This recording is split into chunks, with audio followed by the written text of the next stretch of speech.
آج کل ایک پوری میڈیا کے اندر چلا ہوا ہے کہ جی شاہ محمود قریشی مجھے ملنے آئے اور وہ کوئی پروپوزل لے کے آئے ہیں -1 کی کہ عمران خان علیحدہ ہو جائے تھوڑی دیر کے لیے اور پارٹی آگے بڑھ جائے۔ پہلے تو شاہ محمود کوئی اس طرح کی پروپوزل نہیں لے کے آئے۔ ایک پولیٹکس میں یہ -1 چلتا ہے، وہ کون سی پولیٹکس ہے؟ اس کو پاور پولیٹکس کہتے ہیں۔ وہ پولیٹکس ہوتی ہے اقتدار کی پولیٹکس۔ وہ پولیٹکس ہے کہ اگر عمران خان پرائم منسٹر بننا چاہے، اچھا جی ابھی اسٹیبلشمنٹ میرے سے ناراض ہے، چلو میں تھوڑا پیچھے ہو جاتا ہوں، پارٹی کو آگے کر دیتا ہوں، کوئی ڈیل کر لیتا ہوں، کوئی سمجھوتا کر لیتا ہوں، اور اس کے بعد پھر آگے جا کے دیکھیں گے کہ ابھی کسی اور کے حوالے کر دوں تو وہ اس کے بعد پھر میری باری آ جائے گی۔ اس کو پاور پولیٹکس کہتے ہیں۔ دوسری پولیٹکس ہے جو میں پولیٹکس کر رہا ہوں 27 سال سے، وہ پولیٹکس ہے جو قائد اعظم کی پولیٹکس تھی۔ وہ پولیٹکس وہ ہے جو کہ مشن کی پولیٹکس ہے، کوئی وہ ذات کی پولیٹکس نہیں ہے۔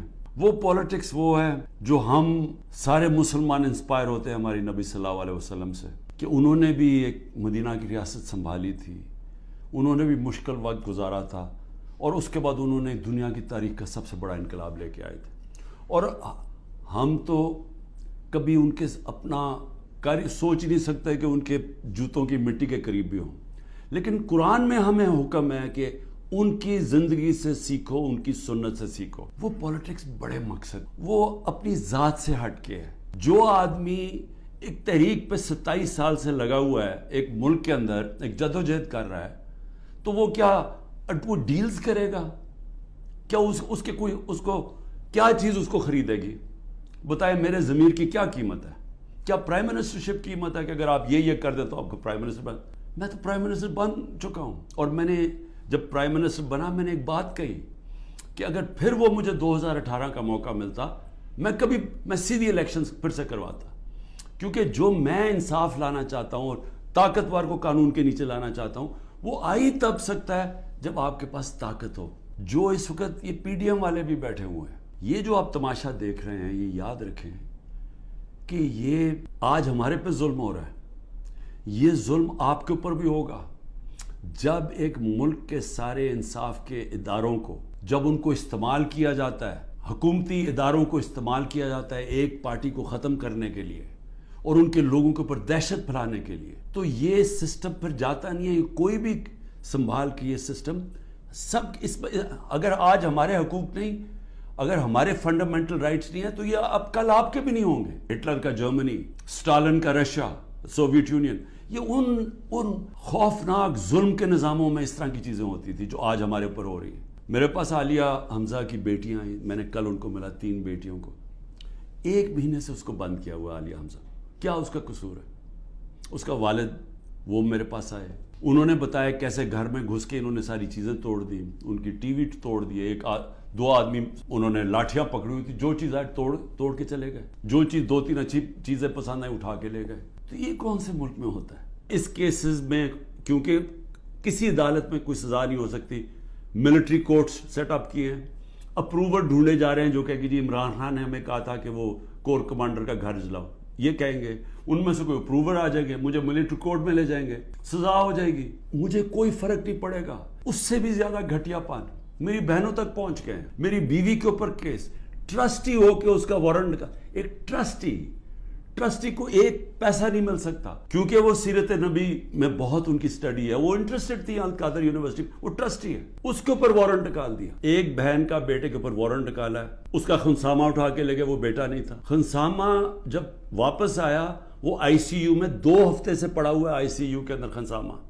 اسے پتہ ہے کیا کیا وہاں جیل کے اندر۔ ایک بہن اس کی بہو کے پاس پہنچ گئے کہ جی آپ کوئی جیو فینسنگ میں آپ کہیں تھی، اس کے پاس پہنچ گئے۔ ایک بہن اس کی زمین اس کے اوپر اینٹی کرپشن پہنچ گئی۔ میں نے اپنی بہنوں کو ویسے کہا، میں نے کہا دیکھو ملک سے باہر چلے جاؤ، وہ تینوں کھڑی ہیں، نہیں ہم فیس کریں گے، ہم نہیں جاتے۔ مجھے کئی دفعہ جی عمران خان آپ ملک سے باہر، میں کیوں ملک سے باہر جاؤں گا؟ یعنی میں نے اگر کوئی کرپشن کی ہوتی تو میں بھی شاید جس طرح یہ بھاگ جاتے ہیں، جب ان کے اوپر اقتدار سے نکلتے ہیں سب باہر بھاگ جاتے ہیں، کیونکہ ان کے کیسز ہوتے ہیں، باہر بھاگتے ہیں کیسز رک جاتے ہیں۔ میں سارے کیسز فیس کروں گا، کیونکہ میں نے کوئی غلط کام نہیں کیا. میں جو یہ ان سے بات کرتا ہوں کہ میرے سے بات چیت کرو, کوئی بات چیت نہیں کرتا. میں اپنی اسٹیبلشمنٹ آرمی چیف سے اسے کہتا ہوں کہ بات چیت کرو, وہ کوئی بات چیت کرنے کے لیے تیار نہیں ہے. میں اپنی ذات کے لیے آپ سے بات نہیں کرنا چاہتا. مجھے آپ کچھ نہیں دے سکتے. قوم میرے ساتھ کھڑی ہے, کیا کوئی دے سکتا ہے؟ میں کوئی چور دروازے تو آنا نہیں چاہتا. اگر قوم مجھے ووٹ دے گی میں تیار ہوں, لیکن اگر قوم ووٹ نہیں دے گی تو نہیں. اللہ نے تو سب کچھ, میں وہ اللہ نے کا شکر ادا کرتا ہوں ہر وقت کا جو اس نے مجھے دیا. لیکن میں بات کرنا چاہتا ہوں کہ ملک تباہی کی طرف جا رہا ہے. ایک آپ یہ کرم کر رہے ہیں کہ میرے جو نظریاتی لوگ ہیں وہ نظر آنا شروع ہو گئے ہیں کہ وہ نظریاتی لوگ کون ہیں, اور وہ نظر آنا شروع ہو گئے کہ جو ہمارے ساتھ اور مقصد کے لیے آئے تھے, ان نظریے کے لیے نہیں آئے. تو ایک تو آپ فائدہ کر رہے ہیں کیونکہ صرف نظریاتی پارٹی اب پاکستان کو اس دلدل سے نکال سکتی ہے. بیرون ملک پاکستانی آپ کو نکالیں گے ادھر سے. نئی جماعت ایک کریٹ کر دی ہے. ہم نے بھی اپنے بڑے بڑے اچھے 27 سال پرانے ہم نے لوگ وہاں بھی بھیج دیا ہیں ان کے پاس, اور ضرورت ہے تو حکم کریں ہم اور بھی بھیج دیتے ہیں. لیکن اس سے ملک ٹھیک نہیں ہونے لگا. ملک ٹھیک تب ہوگا جب ایک public mandate free and fair election کے بعد ایک مضبوط گورنمنٹ آئے گی. اور میں اپنی اسٹیبلشمنٹ کو آج پھر سے کہتا ہوں, نظر ثانی کرے, ملک تباہی کی طرف جا رہا ہے. اور جب یہ تباہی جس طرف جا رہا ہے اور آئی ایم ایف کی اگلی کنڈیشنز آئیں گی, جس طرح انہوں نے مصر اور سری لنکا میں انہوں نے کنڈیشن لگائی, وہ کیا ہے کہ فوج کا بجٹ کام کرو, دونوں جگہ انہوں نے کہا. تو یہ تو ہم ادھر جا رہے ہیں کہ ہم اپنی سیکیورٹی اینڈ میں کمپرومائز کریں گے, اور ایک دفعہ سیکیورٹی کمپرومائز ہوگی اس ملک کی تو ہمارے جو دشمن بیٹھے ہیں وہ ملک توڑنے کے لیے تیار ہیں. تو میں اس لیے آپ کو کہہ رہا ہوں کہ مجھے کوئی ریلیف نہیں چاہیے, مجھے کوئی آپ کی مدد نہیں چاہیے.